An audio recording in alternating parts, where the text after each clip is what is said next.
আজকের সকালের প্ল্যানটা ছিল দুলাভাইয়ের। বললেন, চলো দূরবীন বাংলা রেস্টুরেন্টে গিয়ে ব্রেকফাস্ট করি। এই জন্য আমরা সকালে 6:45 রওনা হলাম। লক্ষ্য ছিল 7টার মধ্যে গিয়ে প্রথম ব্যাচে বসা, কিন্তু দুর্ভাগ্য 7:15 বেজে গেল।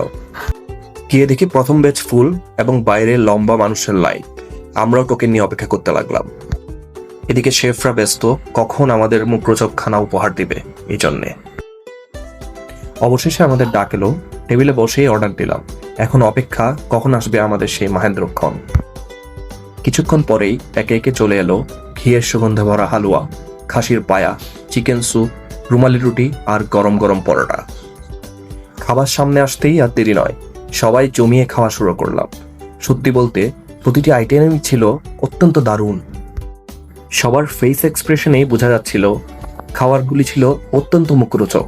সবাই আনন্দিত ছিল, আর বাচ্চাদের আনন্দটাও দেখার মতোই ছিল। এতক্ষণ অপেক্ষার পরে সত্যি বলতে এমন খাবার সত্যি অমৃতের মতো লাগে। সবাই খুব মজা করে আনন্দ করে খাচ্ছিল। এরপর আসলো রসে ভরা রসগোল্লা এবং ফ্যান্টাস্টিক একটা চা। চায়ের কাপে সবাই শেষ চুমুকটা দিয়েই আজকের এই ব্লগটা আমরা শেষ করলাম। এমন আরো ফুড ব্লগ দেখতে মাই ডে মাই ওয়ে এর সাথেই থাকুন।